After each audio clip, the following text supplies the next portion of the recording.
Olá, tudo bem? Graça e paz, louvado seja o nosso Senhor e Cristo Jesus, o ressuscitado. Viver do ou viver o Evangelho? Qual é o correto? Viver do, aplicar o dízimo, oferta, sacrifícios, envelopes, coisas que faziam parte do velho pacto, da antiga aliança. Vamos ver o que o apóstolo dos gentios disse em sua epístola aos Coríntios, 1, capítulo 9, entre os versículos 8 e 14. No versículo 8 diz assim: será que eu digo isso apenas como homem? Não é verdade que a lei também o diz?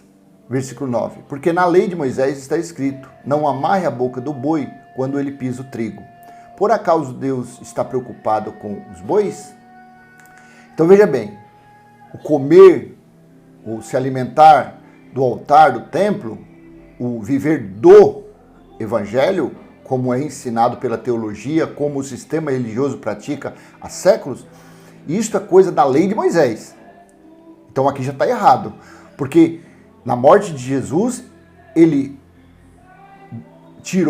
resgatou todos os eleitos que estavam debaixo da lei de Moisés. Isso foi naquela época.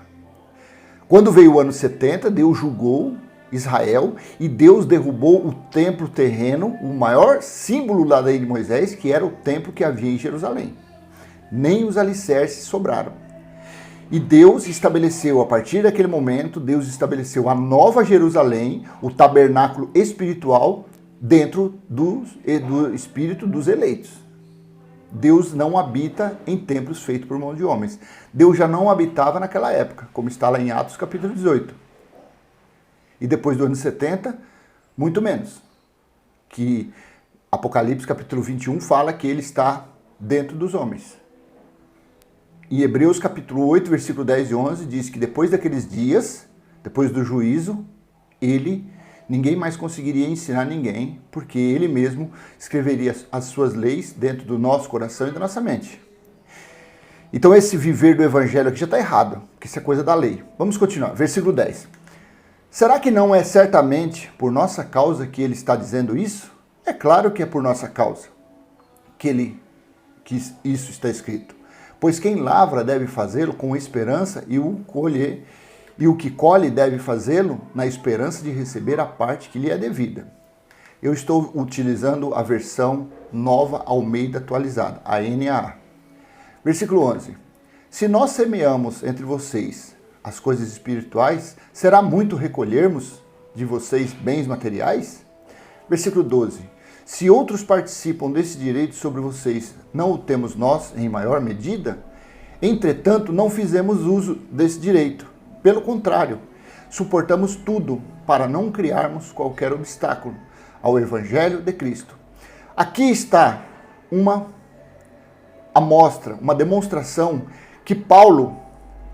que a sã doutrina recebida no terceiro céu não lhe permitia colocar coisas da lei de Moisés, se utilizar de rituais, de cerimônias ou de direitos da lei de Moisés.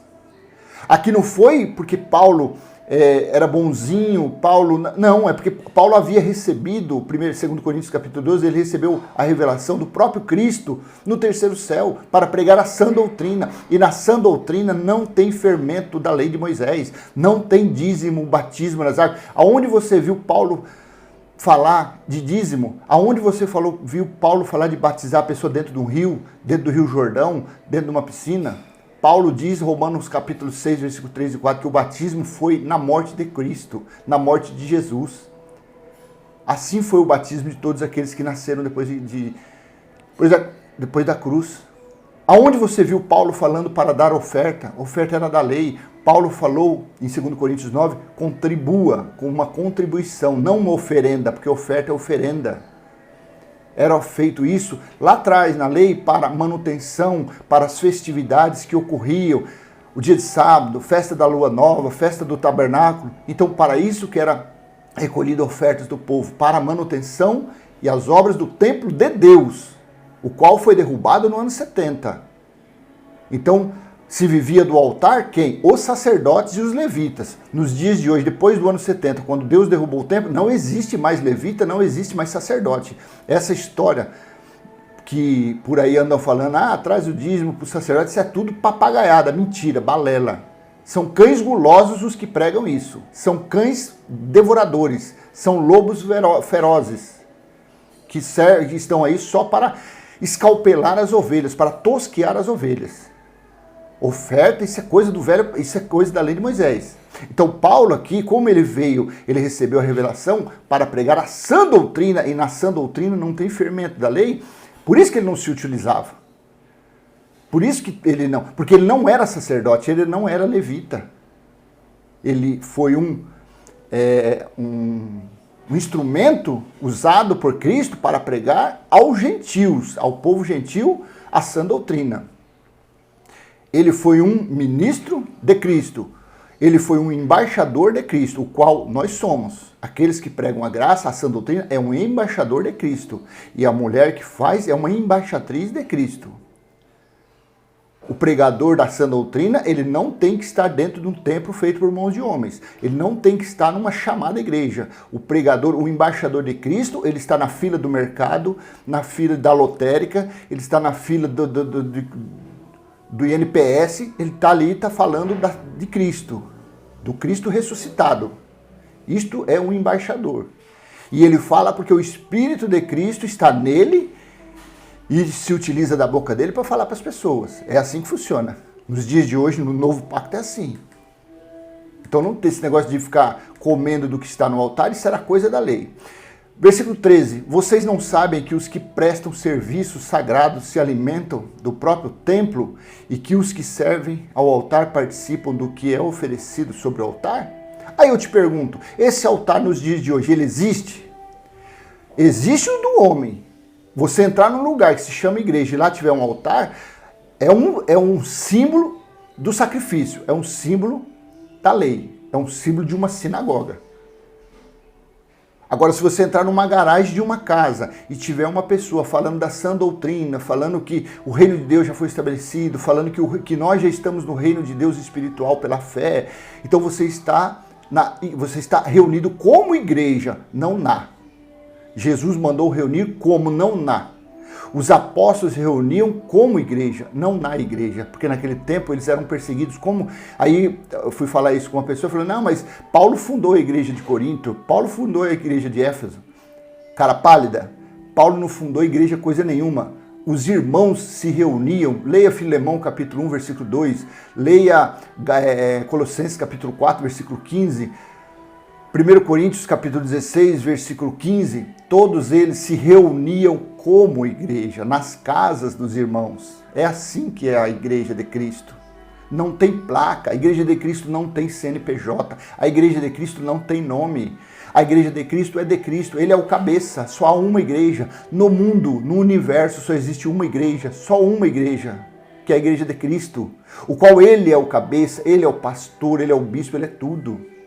E na igreja de Cristo não tem fermento. Não adianta a pessoa estar reunida em um lugar que ele chama igreja, praticando dízimo, praticando batismo, praticando comer pão e beber suco. Isto é a igreja dos homens. Isso são templos de homens. Não é a igreja de Cristo. Então esse negócio de que eles falam, não, mas a gente pede dízimo, pede oferta, porque a gente come, a gente vive do altar. Você é um cão guloso se você faz isso. É um cão guloso se você conhece uma pessoa que faz isso. É um mentiroso, enganoso. Por isso que tem se tornado poderosos. Por isso que essa corja tem se tornado ricos e famosos e poderosos. Porque roubam, porque usam a Bíblia para roubar. Eles usam a Bíblia para enganar, para mentir. A pessoa tem que viver o Evangelho. E eu vou te mostrar isso. Versículo 14. Assim também o Senhor ordenou aos que pregam o Evangelho agora. Aqui está o sentido da coisa. Assim o Senhor ordenou aos que pregam o Evangelho que vivam do Evangelho, certo? Aqui está D, a letrinha D, do Evangelho. Só que,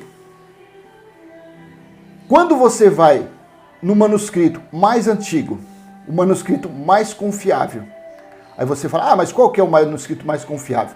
O que nós temos hoje no mundo, o manuscrito mais confiável, chama-se Codex Sinaíticos ou Codex Vaticanos. Por quê? Esse códice, ele data até o IV século, ou seja, ele é o mais próximo dos acontecimentos.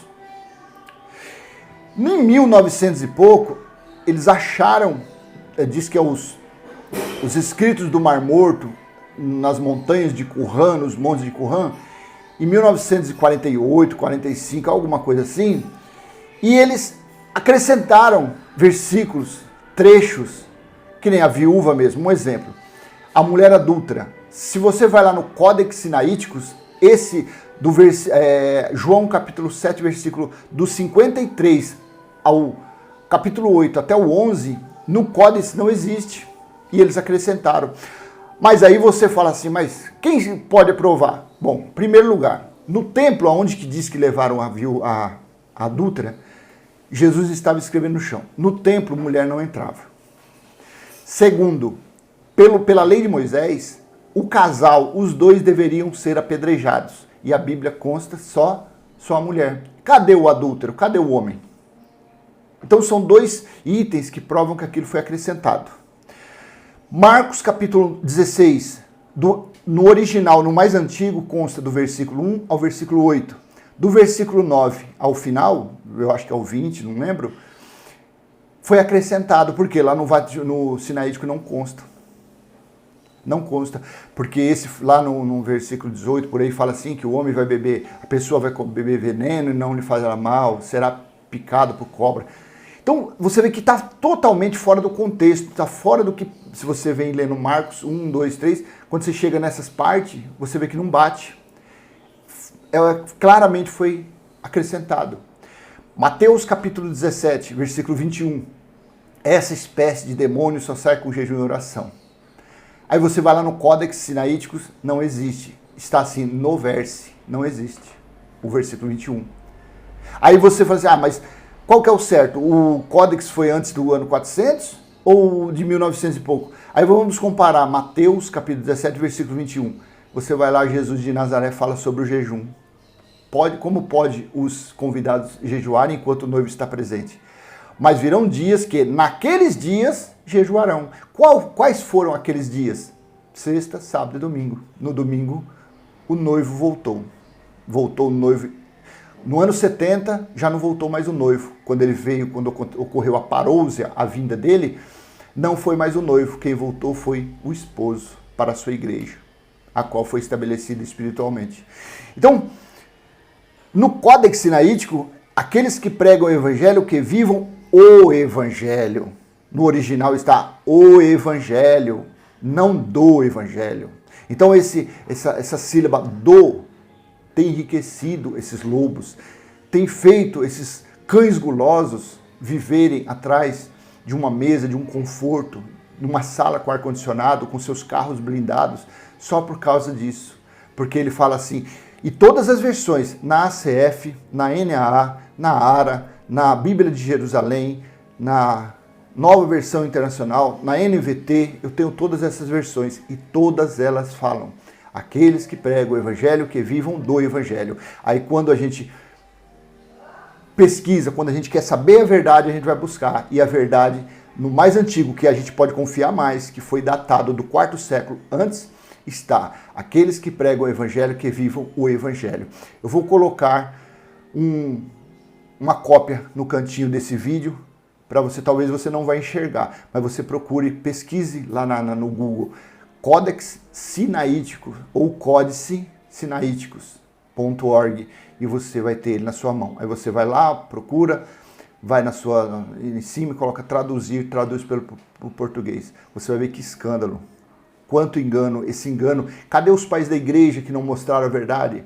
Cadê Constantino, que não mostrou a verdade? Cadê Lutero com as suas 95 teses, que não mostrou a verdade desse versículo, dessa letrinha? Só uma letrinha.